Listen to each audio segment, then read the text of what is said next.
Hey students, Mrs. Pierce here. Woo! Today we are going to talk about some angles. Okay, so let's get started. Okay, so first let's just talk about angles in general. Here I've got two lines, and the two lines intersect at a point B. That ends up making four angles. Here's 1, 2, 3, 4 different angle measurements. So first of all, let's talk about how we name an angle. This little symbol right here is an angle symbol.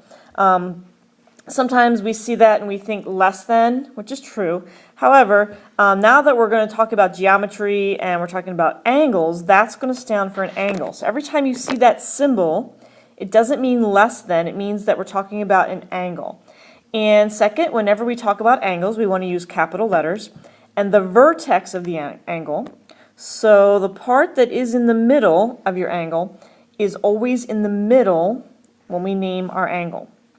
So if I wanted to talk about this angle right here in pink, I could say angle DBE, or I could say angle EBD. They're the same thing. The most important thing is that the B, the vertex, is in the middle. Okay? If I wanted to talk about this angle right here, then I would say that is angle DBC, or I could say it's angle CBD. So again, they mean the same thing as long as the B is in the middle. Now, talking about those two angles, so if you look at angle, let's just say the red angle for ease right now, and the green angle that we just talked about, those two angles formed a straight line. Okay, so here is that line that they formed right there. Okay, those two angles formed a straight line. So we could say that they're supplementary, because if I add both of those angles, they add up to 180 degrees, and we're going to talk about that in a minute. But the most important thing that I want to point out to you right now is that those two angles have a common, okay, I'm going to point this out to you right now, have a common ray. This ray from B to D would be a common side or a common ray. If two angles have a common ray, then we are going to say that they are adjacent. That is a word that is not in the paper you're going to use next. Okay? So if two angles have a common side, then we call them adjacent. It doesn't matter how big they are, how little they are, they do not have to form a linear pair. As long as two angles have a common side, we will say they're adjacent. Let me give you another example really quick. I could just have over here,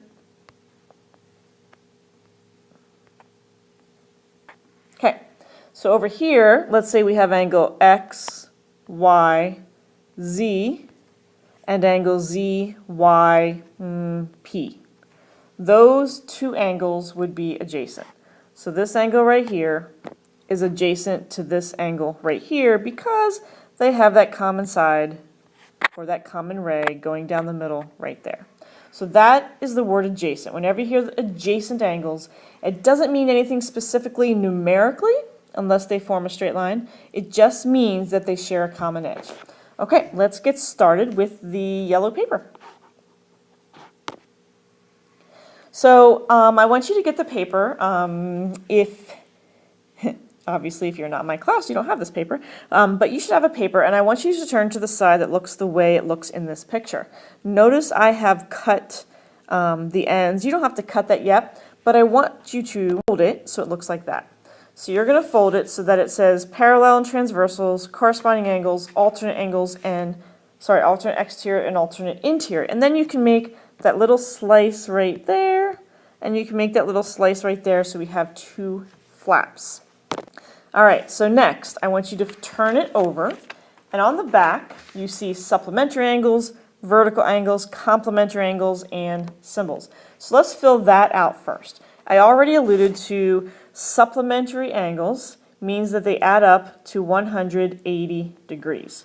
So what I have here is a straight line, and if you know anything about a straight line, the measurement of a straight line is 180 degrees. So anytime two angles form a straight line, or three angles, they would be supplementary. Okay, sorry, two angles are what we need to be supplementary. So if you see that little angle there, and that is 47 degrees, to get the other angle, I would just take 180 and subtract 47. And yes, I'm using a calculator. And that would be 133 degrees. Okay?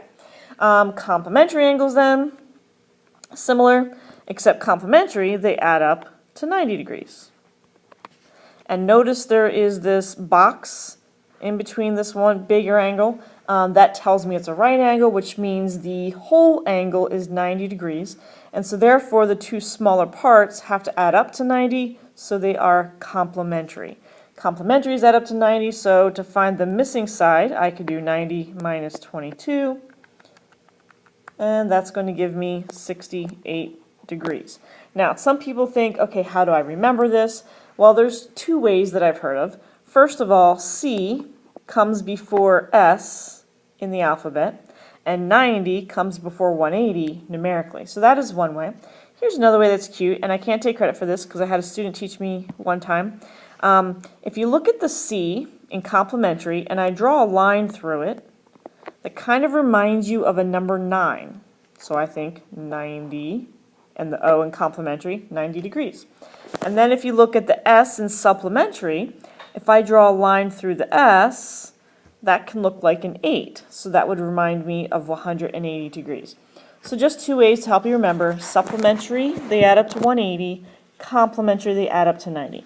All right, so let's go to vertical angles. It looks like I cut it off a little bit. One thing you need to know is that vertical angles are always equal. They're congruent, if you will, okay? So the measurements are equal, the angles are congruent because they would be the same shape. And so you see that 140 degrees, that's for this angle up top. Then this angle at the bottom that's opposite that is also 140 degrees. And I realize that's really hard to see. Sorry about that. So this angle at the bottom is also 140 degrees. Okay? So vertical angles form whenever two lines intersect. Opposite angles are called vertical angles, and they are equal. All right, symbols, we already talked about this. The looks like a less than symbol, that just means angle. So we're not going to say the word less than, we're going to use the word angle. That equal sign with a squiggly on top, in geometry we start to say things are congruent. It's kind of like equal, except we're talking about a shape, so we say that they're shaped congruently. And then two lines, it looks like an 11. Actually, it means that something is parallel. So that's shortcut for parallel. And if you notice, there's that little L, looks like the symbol. Okay, so that is the back. Now let's go to the okay, on the front, if I flip up the parallel and transversal flap, this is what you should see. Now what it says is that N is parallel to M. Okay, so N, that line, is parallel to line M. And that line that goes through it is called a transversal. So we'll call it T. A transversal is just a line that cuts through two lines. Whenever we have parallel lines, and it's cut by a transversal or a line, it forms 8 angles, okay? Always 8 angles.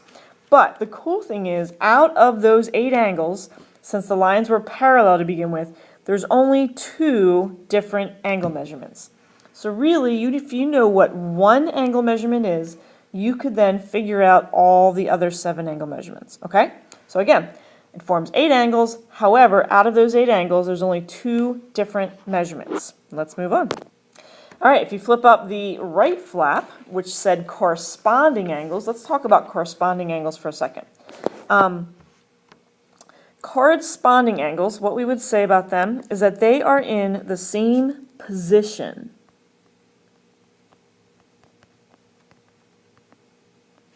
Okay? They are in the same position of each parallel line. So if you can imagine, if you look at line M here, and if I shifted it up so that it was on top of line N, think about the angles that would be over top. So angle 2 and angle 6, they are called corresponding because they're on the same position. Okay? Let's get rid of those for a second. Angle 8 and angle 4, they would be called corresponding because, again, they would end up being in the same position. Angle 7 and angle 3, they would be corresponding because they're in the same position. And angle 5 and angle 1 would be corresponding because they're in the same position. Now, if you want, you could take a highlighter and get 4 different colors and kind of highlight the corresponding angles if you want. So whatever helps you to know how to tell if 2 angles are corresponding. Again, they're in the same position as if the one line shifted up on top of the other line, okay? Now, one thing you need to know about corresponding angles is they are equal, okay? Well, they're congruent, and the measurements, we would say, are equal. So if the measure of angle 2 happened to be 150 degrees, then I know the measure of angle 6 is also 150 degrees. And we could continue, okay? 2 alternate exterior angles. So the bottom left flap, if I pulled it down, alternate exterior, well, exterior angles, see those parallel lines? The exterior would be like on the outside of those parallel lines. So my exterior angles would be 1, 2, 7, and 8. Because again, they're on the exterior or the outside of the parallel lines. So alternate exterior angles would be like angle 2 and angle 7. They would be alternate exterior angles because they're on alternating sides. And then angle 8 and angle 1 would also be alternate exterior angles because they're on the exterior and they're on opposite sides. And guess what? Alternate exterior angles are equal. Okay, so we say the angles are congruent, their measurements are equal. Now in all these it says list the 2 pair. So you could say angle 2 and angle 7 if you want. And you can say angle 1 and angle 8. And you could go back and do that for the other one too if you'd like. Okay, let's talk about alternate interior angles. So if the outside is exterior, then the inside of the parallel lines is interior. Okay, so I've got 4 interior angles, 3, 4, 5, and 6. And if I want alternate interior angles, kind of like before, so 3 and 6 are on alternating sides of that transversal, they would be alternate interior. And likewise with 4 and 5, they would be alternate interior angles. So let's list those pair. Angle 3 and angle 6, and then also angle 4 and angle 5. And just like the others so far, alternate interior angles are congruent. Their measurements are equal.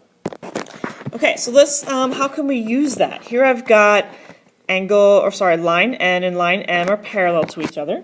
And see how that says that up at the top? That's what it would look like. And then if somebody tells you that the measure of angle 4 is 148 degrees. So what I would do is right now I would go to my line and I would write 148 degrees with angle 4. So I can just go to town. We talked about vertical angles on the back. So angle 1 and angle 4 are vertical angles. And so that means angle 1 must be 148 degrees as well. There are so many ways we can do this. Look at angle 4 and angle 3. They form a straight line, which means that they are supplementary, which means they add up to 180 degrees. So if I take 180 degrees and I subtract 148, well that tells me that, let's get a different color here. That tells me that angle 3 must be 32 degrees. And angle 3 and angle 2 are vertical angles, so they are also 32 degrees. Again, guys, this is not the only way. There's so many ways to figure out all these angles. All right, so now we need the bottom part. Well, there's a couple ways. Angle 2 and angle 6 are corresponding, and we know that corresponding angles are equal or congruent, so angle 6 then would be 32 degrees. Another thing I could say is that angle 1 and angle 8 are alternate exterior angles. So angle 8 then would be 148 degrees. I could say that angle 4 and angle 5 are alternate exterior angles. So angle 5 is 148 degrees. Again, so many ways to do this. And there's so many ways to figure out angle 7. I could use supplementary angles, I could use alternate exterior, I could use vertical angles. Either way, you should know by now that angle 7 is going to be 32 degrees. So remember I said if we have parallel lines and a line that goes through them, it forms 8 angles, but there's only 2 different angle measurements. So in our case, the angle measurements were either 148 or 32. Okay? All right. Hopefully this helped you. Stay tuned for another video talking about algebra in parallel lines.